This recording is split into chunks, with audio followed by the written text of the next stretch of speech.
Halo guys, kembali dengan Dimas Promaker. Semoga kalian betah mendengarkan ocehan saya. Nah, kali ini kita akan membahas tentang hak akses lagi.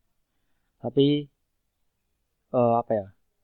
Sebelum kita kenal lebih dalam tentang hak akses, kayak misalnya kasir bisa menentukan apa, lebih baik kita tahu data apa saja yang bakal diinputkan dalam sistem kita, sistem website kita. Nah, kita bakal membahas itu di diagram konteks. Nah, diagram konteks ini nanti kita bakal tahu siapa saja yang bakal terlibat dalam sistem tersebut. Misalnya kasir, pemilih atau adminnya. Yang bakal kita tahu dia memperoleh hak akses apa. Dan ini nanti data-data ini bakal diakses oleh siapa saja. Nah, untuk mengetahui ini kita lebih dalam lagi belajar tentang relasi antar tabel, di mana relasi antar tabel itu nantinya bakal mempengaruhi hak akses tersebut. Nah, misalnya kalian pengen bikin, ini bisa drag and drop kayak gini aja. Nanti bikinnya apa kayak gitu. Nah, dari sistem yang bakal kita buat, kita bakal cek lagi misalnya ini. Nah, kita fokus ke menunya dulu ya. Fokus ke menu. Kita bakal menjabarkan menunya tersebut. Misalnya ini di sini menu ada harganya. Berarti di tabel menu nanti juga ada harga. Harga ini nanti bisa dengan tipe data INT atau desimal. Terus ini nanti ada namanya. Ini nama makanan atau bisa kalian ganti nama menu. Itu bisa varchar. Varchar atau teks atau bisa teks. Varchar bisa 50 karakter atau teks. Teks itu tidak menghitung karakternya ada berapa. Lalu di sini nanti kenapa ada gambar? Karena di sistem yang akan kita buat ini kasir list. Nah, ini di sini ada 100 kali 88. Ini istilahnya buat gambarnya aja. Nah, data-data itu kita ke sini. Berarti di sini ada gambar. Kalau deskripsi misalnya kalian nggak pengen, bisa dihapus saja. Nah, tinggal dihapus saja. Terus gambar bisa kita bikin teks karena nantinya yang disimpan hanya filenya saja. Sebenarnya bisa file gambarnya disimpan di menu tabel ini, tapi nanti bakal besar. Lalu kenapa di sini ada ID jenis menu? Nah, di sini ada ID jenis menu karena nih ada grill, pisang bakar, snack, roti bakar, Indomie. Nah, itu semua aku bikin tabel tersendiri buat jenis menunya. Nah, ada nama jenis menu, terus ada status. Status ini bisa dibikin enum atau varchar, sesuai kebutuhan aja. Kalau enum nanti diinputkannya bisa aktif atau tidak. Jadi selain yang ada di sini, dia bakal ditolak.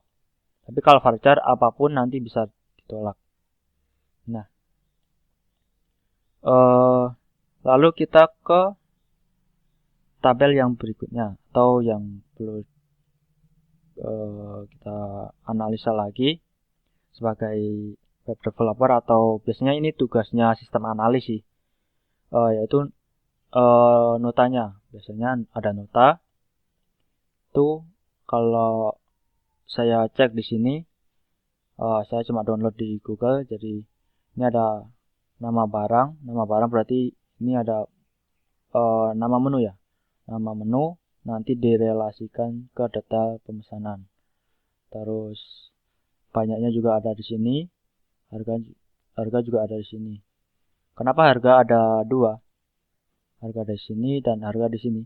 Nah, ini karena saya mempertimbangkan adanya misalnya nanti pengubahan data dari menu yang sama nanti tidak mempengaruhi di laporannya. Makanya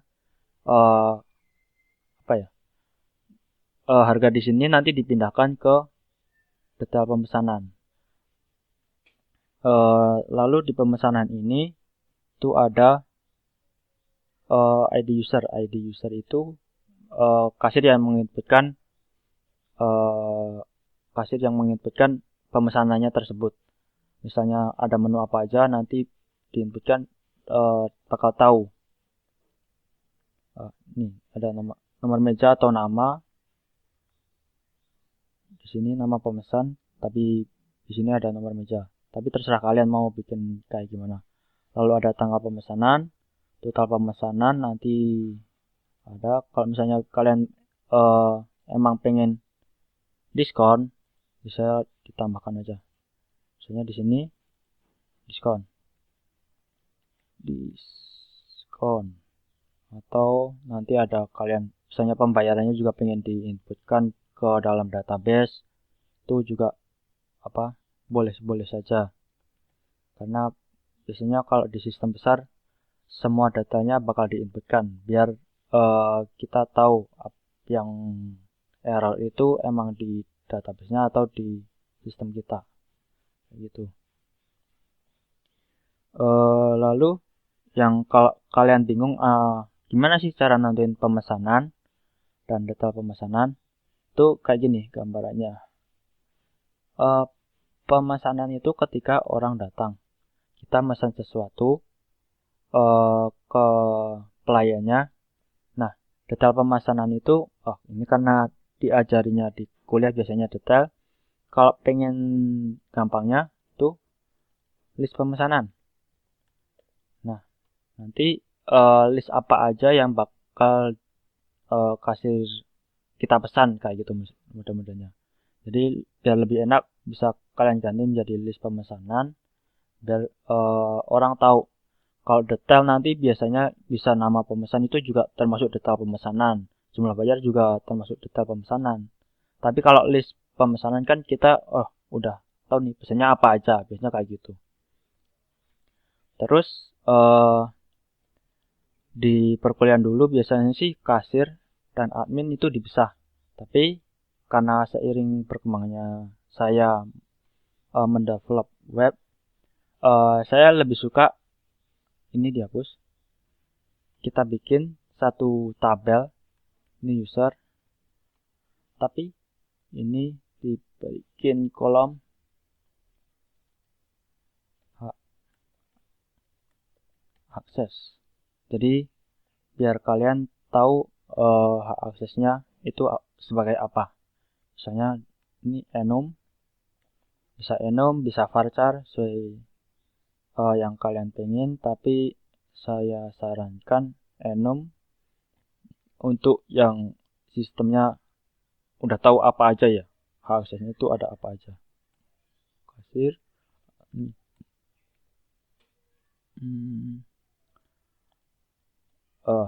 sudah, mungkin penjelasan singkatnya seperti itu.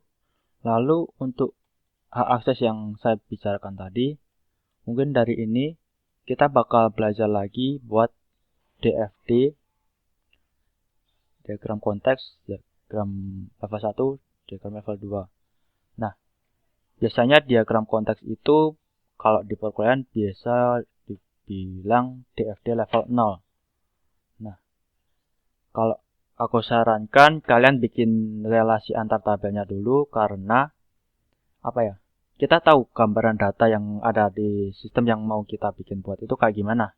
Lalu kita ke diagram konteks, ini nih yang kita perlukan buat sistemnya. Nah, misalnya kita bikin diagram konteks, terus DFD level 1, DFD level 2. Nah, nanti kalau misalnya di relasi antar tabelnya berubah, Itu yang bikin kita repot. Jadi mereka saling keterkaitan. Misalnya kita ngubah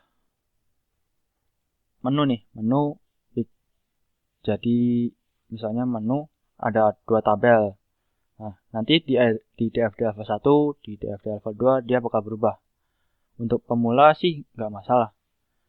Tapi kalau misalnya udah sistem besar bakal kerepotan. Lebih mudah kita bikin relasi antar tabelnya dulu. Udah fix nih kayak gimana sistem yang bakal kita buat. Baru kita bikin ke diagram konteks, diagram level 1, diagram ke level 2. Nah, mungkin di relasi antar tabel ini kalian bakal kebingungan. Gimana cara nentuin tipe data, lalu ini PK itu apa, FK itu apa. Nah, PK itu primary key atau biasa disebut kunci dari tabel tersebut. Jadi kalau misalnya pengen edit data atau hapus data, kita harus ada primary key-nya. Sesuai dengan primary key-nya biar tahu data yang benar-benar kehapus itu aja gitu. Nah, kalau FK itu biasanya foreign key. Foreign key itu diambil dari PK di tabel lain. Jadi kayak gini. Jenis menu ke sini. Nah, yang bakal bingung biasanya kalau misalnya ini kan ada istilah one to many atau many to many atau one to one. Nah, one to many itu kayak gini. Ini satu jenis menu bisa digunakan di menu yang banyak. Lebih gambarnya lebih kayak gitu. Kalau many to many sebenarnya kayak gini. Sebelum kita bikin list pemesanan, biasanya kalau di istilah perkuliahan sih normalisasi ya. Normalisasi itu relasinya ke sini. Ini ada ini kayak gini. Nah, dari menu ke pemesanan kita datang ke pemesanan. Tapi nanti bakal ada data yang kayak ini. ID menunya bakal ada jumlahnya juga. Misalnya kayak yang tadi di user, nama user, username, password itu bakal jadi banyak. Tapi ada yang juga yang cuma satu aja di situ sebenarnya. Makanya di sini dibikin one to many dengan asumsi list pemesanan ini lebih dipahami dengan baik apa aja yang dipesan dalam waktu itu. Kalau kita mau memberikan tambahan lagi juga kita tahu pemesannya itu siapa aja. Pemesannya itu siapa. Misalnya pemesannya A, dia pengen nambah menu, jadi kita tahu di sini list menunya yang udah dipesan siapa aja. Di situ.